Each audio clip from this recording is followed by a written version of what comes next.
salve galera do InfectoCast, hoje aqui para mais um episódio, Klinger, Jordan e William. Estamos recebendo hoje aqui o professor Paulo Abrão, né, que é professor adjunto aqui da disciplina de infectologia da Escola Paulista de Medicina e coordenador do ambulatório de HIV, hepatites e infecções sexualmente transmissíveis. Hoje o nosso tema é sobre a terapia dupla, é um tema que vem surgindo nos últimos anos aí, e a gente queria primeiro agradecer ao Dr. Paulo e já começar. Dr. Paulo, o senhor desde o começo do HIV aí, vem estudando, vem trabalhando. Qual que é a importância histórica da gente diminuir cada vez mais a quantidade de medicamentos e como que o senhor vê isso? Obrigado pelo convite aí, pessoal. Eu acho muito interessante viver essas mudanças, porque desde que o esquema antirretroviral altamente potente foi instituído, em meados da década de 90, o padrão são 3 fármacos, né? E agora a gente tem, pela melhora da qualidade dos fármacos e do ponto de vista de potência e de barreira genética, a gente tem possibilidade de usar 2. Então isso tem muitas vantagens do ponto de vista de efeitos adversos, de comodidade posológica, de conforto para o paciente e também, até vamos dizer, de redução de custos, né? Quando bem aplicada, com bom critério de indicação, a terapia dupla ela é muito interessante. É uma revolução no tratamento antirretroviral de alta potência. Doutor, aproveitando, falando de história um pouquinho, a gente estava conversando antes de começar aqui o nosso podcast sobre as pandemias, né? Para quem não sabe, a gente está gravando em setembro, a gente passou por um grande período de pandemia de coronavírus no nosso hospital. Tá passando. Tá passando ainda, é verdade, né? E o Jordan fez a pergunta antes de comparar. O senhor que viveu na década de 80, né? Eu nasci no final da década de 80, os meninos nasceram no 90, a gente não chegou a ver a pandemia de HIV. Se tivesse que, assim, o que você acha que foi pior? Pandemia coronavírus ou pandemia HIV da década de 80? Então, a infecção pelo HIV, ela gerou uma epidemia, né? A gente não chama de pandemia porque ela não é uma doença aguda, né?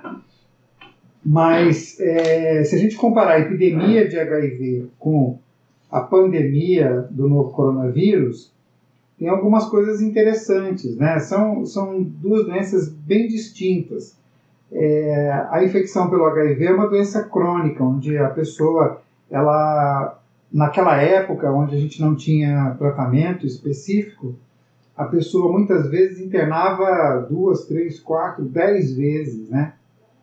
E a gente só tinha como tratar as infecções oportunistas, a gente só tinha como quase que proporcionar cuidados paliativos até a pessoa morrer, né? Isso lá na década de 80, início da década de 90. Mas naquela época a gente tinha uma carga no serviço de saúde imensa de pessoas vivendo com HIV. Então eu me lembro de dar plantão no pronto-socorro e a gente ter lá 30 pacientes internados no pronto-socorro com HIV, fora as outras doenças, sem contar que a nossa enfermaria já estava lotada. A gente já tinha 18 pacientes com HIV na nossa enfermaria, né? E por muitos anos isso foi assim.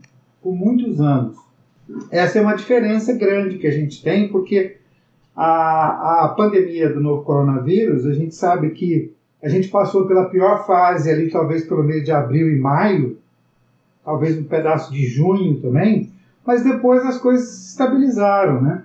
E agora já estão num momento de talvez uma melhora. Reduziu bastante o número de casos no pronto-socorro, a gente já conseguiu fechar algumas vagas de enfermaria de UTI, e mesmo os dados da cidade de São Paulo estão mostrando uma melhora.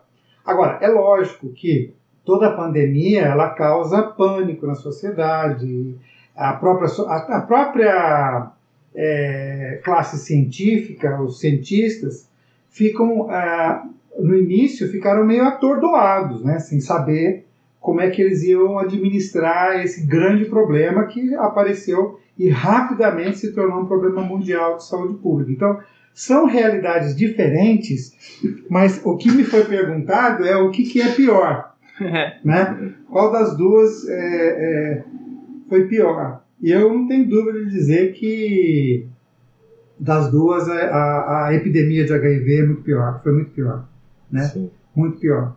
Interessante. Interessante que a gente, há pouco tempo, né, no final dos anos 80, começo dos anos 90, o paciente chegava, a gente tinha que paliar o paciente porque não tinha o que fazer, as medicações eram péssimas, e agora voltando para o assunto, a gente agora está se dando ao luxo de querer dar menos medicação possível, terapia dupla. É impressionante como que a Infecto, né, puxando a sardinha para o nosso lado, avança e avançou tão rápido em relação ao HIV. Apesar de não ter cura e não ter vacina ainda, é uma outra doença hoje em dia, né? Inclusive, antigamente chamava coquetel, por ser tanto remédio, né? Sim. Que era o tratamento. Eu me lembro de pacientes que a gente tinha que dar por dia, só de antirretrovirais, assim, 25 comprimidos. Caramba. Não, absurdo. Né? Tinha que tomar a cada 8 horas, era bem difícil. E por que surgiu essa necessidade de fazer terapia dupla? Por que fazer terapia dupla hoje em dia? Na verdade, o que acontece é que hoje em dia a gente tem medicamentos que propiciam a terapêutica dupla, né? Antigamente, os medicamentos, primeiro, eles eram em muitas pílulas. Segundo, todas as classes tinham efeitos adversos ruins. E terceiro, a gente não tinha uma barreira genética boa das classes e nenhuma potência tão boa. A gente tinha que associar 3 fármacos para conseguir barreira genética e para conseguir potência, né? Sim, só para explicar para quem não sabe o que é barreira genética. Então, barreira genética seria qual é a dificuldade, né, que existe para que um medicamento ele seja perdido na sua eficácia contra o HIV. Então, quanto menor a barreira genética, mais fácil é o HIV ficar resistente àquele medicamento. Quanto maior a barreira genética, mais difícil é o HIV ficar resistente àquele medicamento. E a potência é o quanto que cai de carga viral quando eu tomo aquela medicação em monoterapia, né? Se cai muito, ele é muito potente. Ele consegue parar a replicação de uma forma muito eficaz. Então, o que acontece hoje? Acontece hoje que a gente tem medicamentos que são de dose única, né, diária, menos pílulas, são bem tolerados, têm uma altíssima barreira genética e têm uma altíssima potência. Então, isso faz com que seja possível, em determinados casos, a gente usar 2 fármacos. E são fármacos muito bem escolhidos, né, com essas características aí previamente definidas. Legal, perfeito, doutor. E, assim, minha primeira dúvida é, quando eu vou indicar a terapia dupla? Ou melhor, para quem que eu posso começar a terapia dupla? Então, na literatura, existe a possibilidade de você iniciar a terapia dupla em pacientes virgens de tratamento, em quem nunca tomou antirretroviral. E também existe a possibilidade de você passar um esquema triplo em quem está bem controlado para o esquema duplo, que é o que a gente chama de simplificação, né? Agora, é importante dizer que mesmo com todas essas qualidades, essas possibilidades de terapia dupla hoje, isso não é o padrão terapêutico. Tá?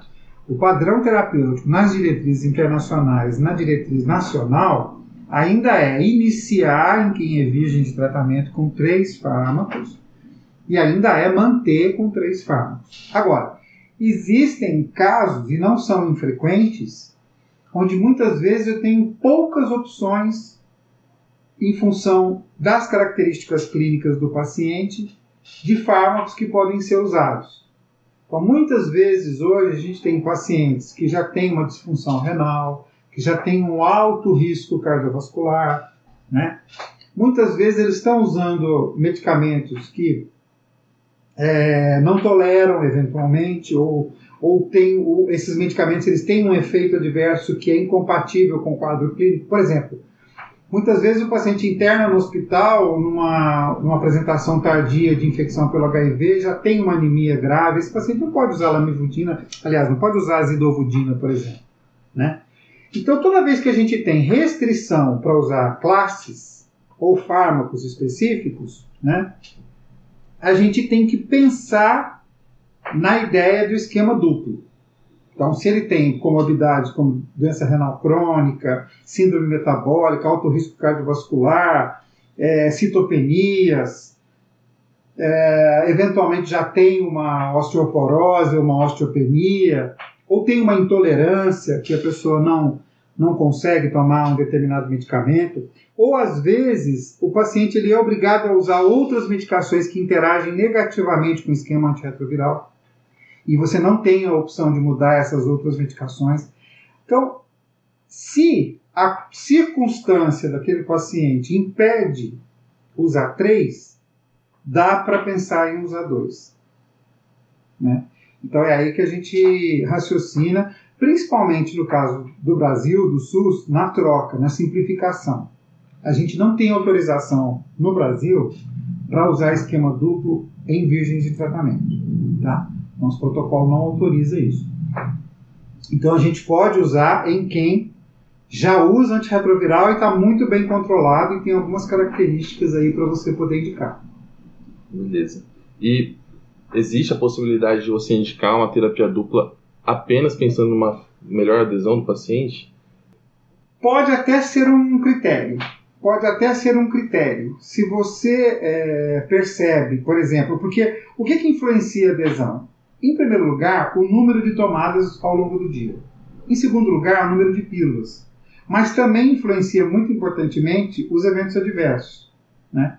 Então, eventualmente, se você experimentou um esquema e o paciente está reclamando de algum dos componentes do esquema, você pode, dependendo das características do paciente, você pode propor o esquema duplo motivado por isso aí. Isso é possível, tá? Sim.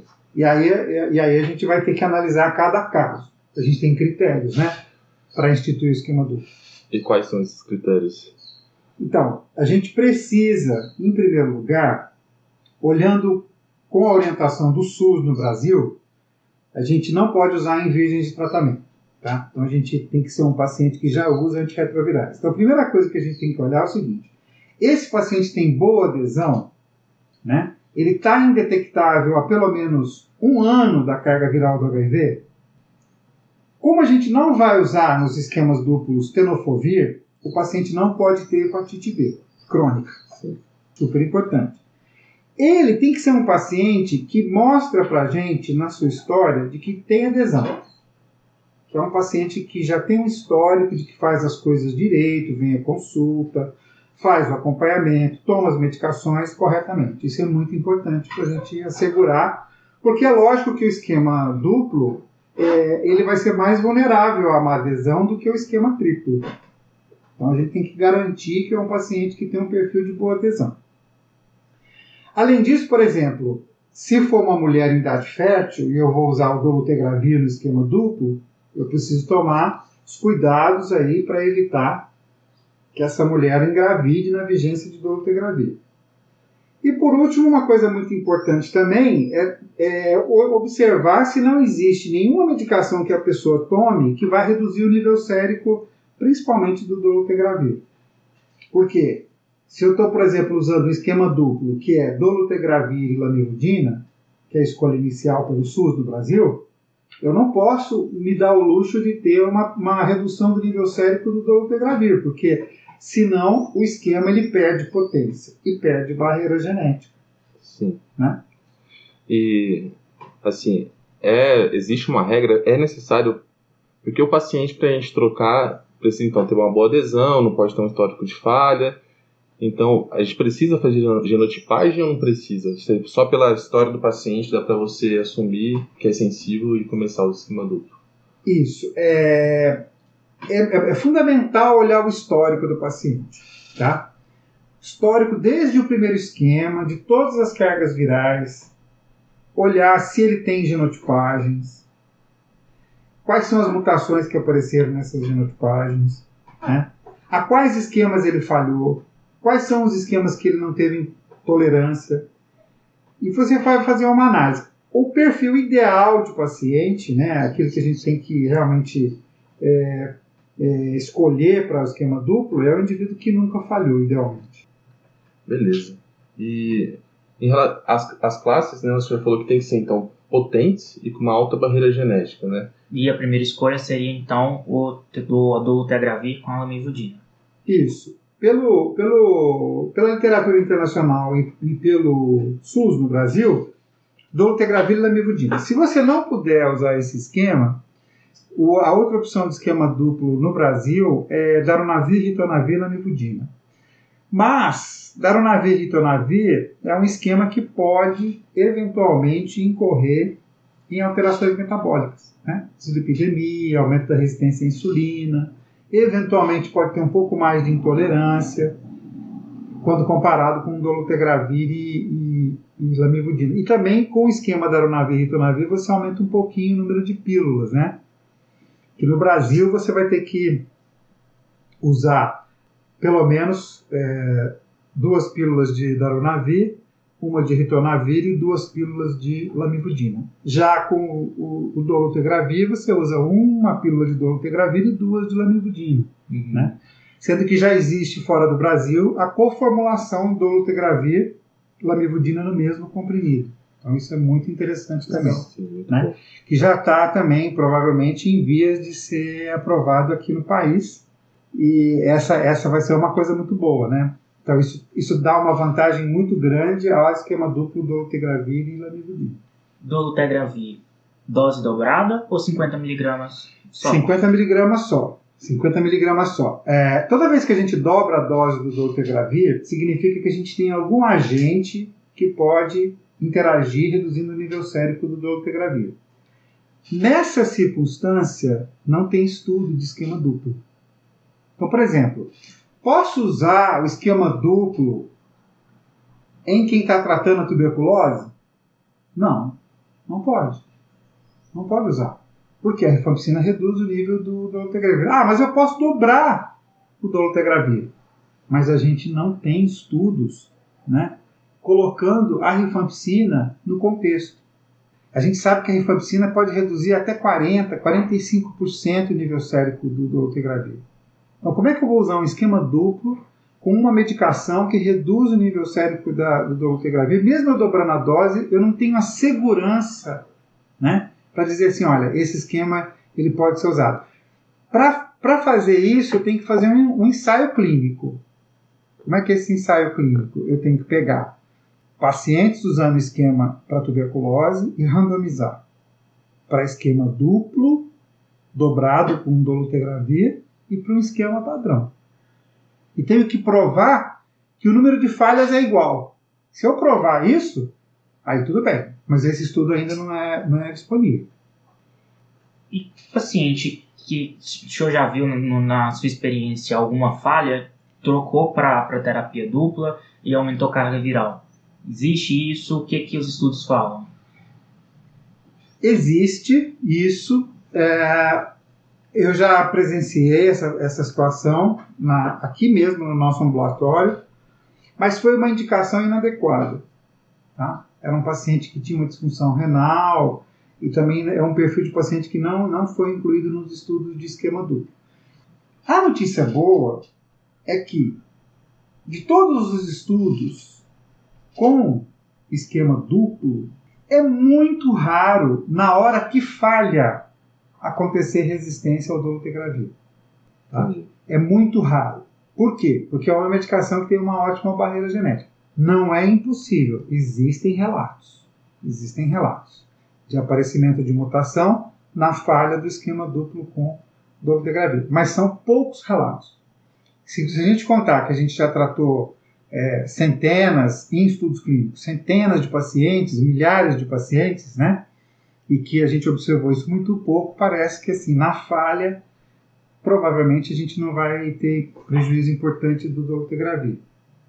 E a monitorização da falha é diferente do paciente em terapia dupla ou a frequência de consultas mantém igual? Você vai pedir uma carga viral mais precoce? precoce, esse paciente, você vai ter um acompanhamento dele mais perto de você, como que faz isso? Então, a primeira coisa é assim, na hora que você vai instituir o esquema duplo, você tem que ter uma bela conversa com o paciente. Você tem que explicar para ele que você está reduzindo a medicação, mas isso demanda mais atenção ainda da adesão que ele já tinha.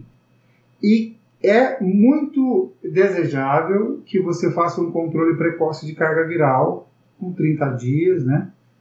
Ou no máximo com 60 dias, no máximo, idealmente 30 dias, para assegurar que ele está tomando e que o esquema está eficaz. E após essa primeira medida, é recomendável também que você intensifique um pouquinho a monitoração da carga viral, até ter absoluta certeza que está tudo bem. A partir daí, o paciente ele pode voltar nos retornos habituais que a gente faz com pacientes que estão estáveis, né? E aí, qual perspectiva que a gente tem para esse tratamento? Veio para ficar? O que você vê assim, como futuro da TARV para os próximos anos? Você acha que a cura está próxima ou a alternativa, o próximo passo ainda vão ser as medicações de longa duração? Qual que é o futuro da TARV? Olha, a gente já teve muito mais distante da cura, tá? A gente já teve muito mais distante. Eu acho que a gente está se aproximando cada vez mais de estratégias de cura. Não acho que vai ser tão rápido, mas acho que a gente já está bem mais próximo do que já estivemos. Agora, a gente primeiro já tem hoje, via oral, fármacos que são muito bons, né? Por exemplo, se a gente for falar de outras combinações que a gente até ainda não tem no SUS, mas o Bictegravir, TAF e entricitabina, por exemplo, é uma combinação excelente, pílula única, em tese muito segura, né? Da parte metabólica, do rim, do osso. Então, a gente já tem. E também os medicamentos de longa ação, tanto para PrEP quanto para tratamento antirretroviral. Apesar de ainda não aprovados nem internacionalmente, né? A gente ainda não tem nenhuma medicação de longa ação aprovada nem nos Estados Unidos nem na Europa, nem para PrEP e nem para TARV. São esquemas bastante assim, interessantes do ponto de vista de escolha do paciente, de comodidade para o paciente, de melhorar a adesão. E eu acho que a gente vai ter longa ação antes da cura ainda. Beleza, chefe. Obrigado pela lembrar os nossos ouvintes que o Hepatoaids, para quem tiver interesse, né, no dia 26 a 31 de outubro de 2020, né, evento esse ano online, convidar todo mundo e até a próxima. Obrigado, pessoal. Eu que agradeço aí o convite. Foi um prazer. E só de recomendação final, assim, a gente está fazendo um podcast para debater os temas que estão recorrentes aí dentro da infectologia, mas só para lembrar que ainda a terapia dupla é um tratamento de exceção e ele tem que ser escolhido aí pelo infectologista, pelo especialista, e não vai sair prescrevendo terapia dupla para todo mundo, que ainda é exceção. O mais importante é saber indicar muito bem. Acho que ficou essa mensagem, para mim, ficou a principal, mais importante, é que a gente pode levar para casa. E a outra coisa que eu queria complementar é saber que existe a terapia dupla. A gente chega paciente no pronto-socorro e muitas pessoas, né, que não são da área de infectologia não sabem que uma pessoa pode tomar um dolutegravir com amivudina e não ter as 3 medicações. Isso causa um espanto muito grande, a interconsulta bomba, porque as pessoas ainda não têm esse costume de ver uma terapia dupla. Então ficou aí, gente, a mensagem. Até a próxima. Tchau, até a próxima. Falou!